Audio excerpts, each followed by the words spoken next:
Hello, Gemini, and welcome to your October horoscopes. So, how was the month of September with the eclipses? All the mutable rising signs really went through it, right? So, the topics of your fourth house of home, family, and then your 10th house of career were definitely coming up to the surface, both of them coming together in this eclipse story.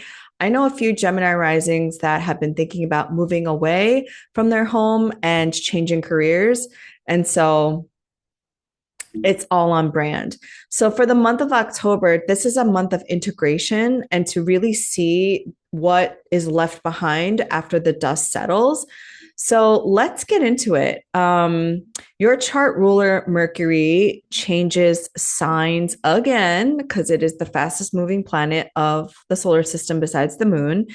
And on October 4th, Venus will conjunct the South Node in Virgo at 18 degrees. So if you have your IC in and around 18 degrees, this you will feel this. So the fourth house is your Virgo house. You experienced similar energies on September 10th when the sun was conjunct the South Node, and then September 11th when Mercury, your chart ruler, was conjunct the South Node. And so Venus is the planet of relationships. This is the planet of love and value, right? Venus rules your fifth house of Libra, which is the house of sex, romance, children, and Venus also rules your Taurus house, which is your 12th house. So yeah, like I said, a lot of you might be been really feeling the call to move abroad, not just outside of your specific the home that you're living in now, but in the country that you're living in now, but literally in another country. Venus is in its fall here, so this is a Venus that is kind of, I always say like planets in their detriment and fall are planets that are like immigrants. So when Venus is in Libra and Taurus, these are planets that are, born and raised in the country of their origin. But Venus in a sign of Virgo is like an immigrant, right? The Venus doesn't know how to speak the language of Venus necessarily. It needs to learn the customs, right? Venus in a mercurial ruled sign is going to be more analytical, be more critical, be more judgmental. So Venus moving through your fourth, you might just be like, I don't know if I want to live in this home anymore. Venus in Virgo in your fourth house, also, you might have felt this need to like clear something away, as also indicated by the South Node. The South Node is K2, which is the tail of the dragon. This is about purging and releasing. And you had a new moon solar eclipse in Virgo on September 21st.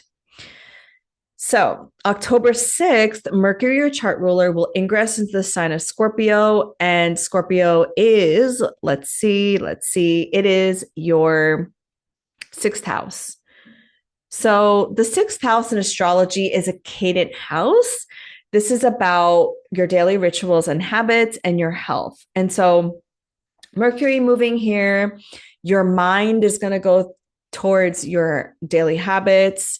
Are they supporting you? Do you have a schedule? Do you have a plan in place to help you be locked into your personal goals? So that is where the focus will go into the month of October. And I'm going to speak more about Mercury later on. On the same day, there's a full moon in Aries at 14 degrees. And this happens at 11:47 p.m. Eastern time. And Aries is your 11th house. So this is the house of friendship, groups, and community. And since the 11th house is the second from the 10th, this is like money that you get from a career, your job. This is also your long-term aspirations and goals. So this full moon is an ending of some kind. Some of you might have felt like you didn't belong in a group or maybe like a community, and now this is the time to let them go. The ruler of this full moon is Mars in Scorpio, and Mars is currently going through your sixth house. And I actually really like this transit for you because Mars is in its domicile in Scorpio. And so it is very well resourced. Mars in Scorpio is a it is a placement that is determined. It is a placement that, yes, can get obsessed, but this is like fixed water, right? So Mars and Scorpio people are determined, they're ambitious, they want to get this shit done. And Mars has its joy in the sixth house. So this is like a really badass placement. I mean, transit for you right now. And so, whatever this full moon is like, you having this moment of like realization about a passion project that you have going on, or some long-term goal now, is something that you can like really focus on and work on in this moment. On October 13th, Venus will ingress into the sign of Libra, and Libra is your fifth house. The fifth house in astrology is the house of good fortune. This is the house of romance, sex, pleasure, joy, and children. So when Venus goes into your fifth house, this is a time to wait, I love this because you just had Mars in its joy in the sixth, in its domicile. And now you're going to have Venus in its domicile in Libra, in its joy. Wow. October is really nice for you. Okay. So Venus is coming here kind of repairing whatever Mars was doing in the month of September, right? Venus here is about focusing on your passion projects, your pleasure. A lot of you Gemini risings might be having more sexy time at this time. If you don't want them babies, protect yourself. This is a time to romance your life, go on dates, either with a loved one or yourself if you're single. But I really like this transit for you because the fifth house is in a trine to you. Libra is a fellow air sign. So this is ultimately very supportive for you in the month of October. On October 21st, there is a new moon in Libra at 28 degrees, and this happens at 8:25 a.m. Eastern time. And the ruler of this new moon is that Venus in Libra. So it's co-present there in the fifth house. I love this.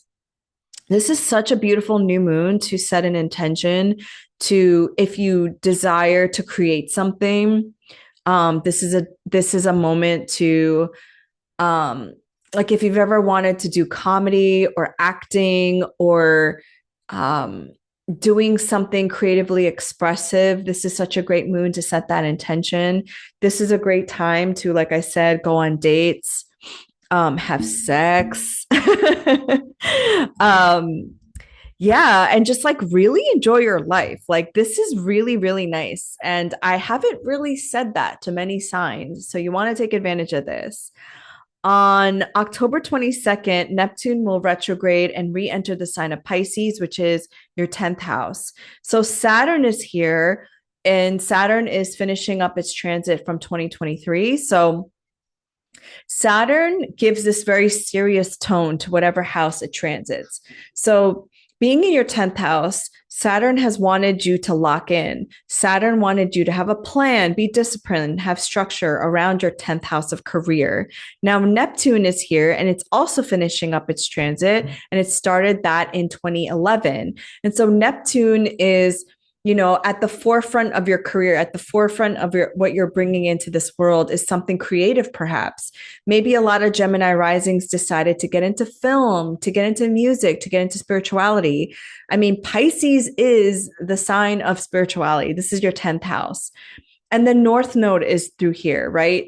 And you've been having eclipses between your 4th house of home and ancestry and family and your 10th house of career. So a lot of you might have been grappling with like pursuing a dream, pursuing a career that maybe your family is not supportive of, or it's you have to now focus on your career, and that's making you have to compromise with your time at home and giving energy into your family.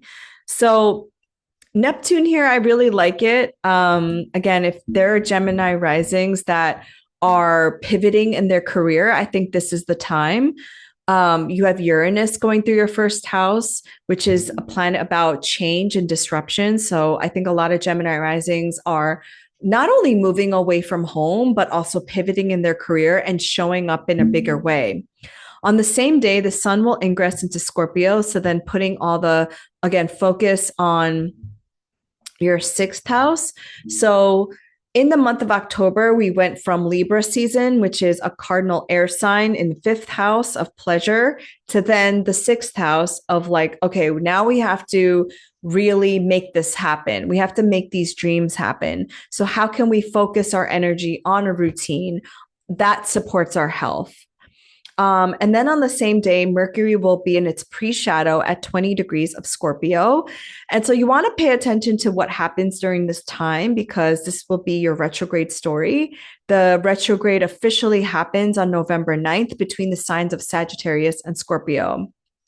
On October 29th, Mercury will ingress into the sign of into the sign of Sagittarius, which is your seventh house cusp. Okay. Before that, though, October 24th, 25th, 28th, there are all these beautiful water trines. Now, like I said, Mercury is your chart ruler. And so Mercury will make trines to Jupiter and Cancer in your second house of your personal finances and also Saturn in Pisces in your 10th. So all these water trines going on between your second, sixth, and 10th houses are ultimately supportive for you. Like whatever you can master in terms of your daily habits, your career, and Jupiter is moving through your second house, exalted, trying to expand the ways in which you receive money, and expanding your personal finances and resources. But ultimately, like Jupiter here is about doing something that is emotionally fulfilling. This is really like Jupiter in Cancer in your second house is getting you to embody the feeling of abundance in your body first. And that might be frustrating for some people because I think a lot of people, when they hear like, oh my God, Jupiter is exalted in Cancer and it's moving through my financial sector and it's just going to like come raining down on me. And the thing with astrology is that astrology becomes real when we take action. And so Jupiter in Cancer, yes, it is an auspicious financial transit for you, but you also have to feel the energy of abundance within your energy body. And it is tied to your career because Jupiter rules your 10th house of career and your partnership sector. So there's almost like this like key, right? This clue that in order for you to have this financial windfall, it is to form aligned partnerships. It is to show up in a bigger way in your community and your public persona. And so, yeah. But anyway, what I wanted to say is that there are all these water trines that are really supporting you at this time. If you can really understand your own personal relationship to money and the ways in which your self-confidence and self-esteem and self-worth are tied to those things. So going back to now October 29th, Mercury will ingress into your partnership house. So when your chart ruler is in your partnership house, the focus then becomes on your partner. Something actually might be going on with your partner if you have one. If you have a romantic partner, if you have platonic friendships, something might be going on with them. You might be reevaluating your contracts with people. You might be reevaluating your relationships at this time. Again, remember, this is during the pre-shadow. And I oftentimes see that the pre-shadow is actually the disruption that Mercury does, the trickster energy, so that in their actual retrograde, this is the time of review and recalibration. But also the topics of your family might be coming up at this time. Some of your family members might be like renewing their visas or their passports or whatever that might be at this time as well. And I just say that because of everything that's going on in this world, you know? And you might be even thinking about move, like I said from the beginning, moving to another country. And so at this time, you're like, okay, what is it that I need to do to make this happen? What is the paperwork? What is the visa application process? Sagittarius is the sign and the archetype of the traveler. So Mercury in this sector, you might be thinking about these things at this time. So, as always, I hope you take care of your health and I hope you take care and you protect your energy. And I will see you next month. Bye.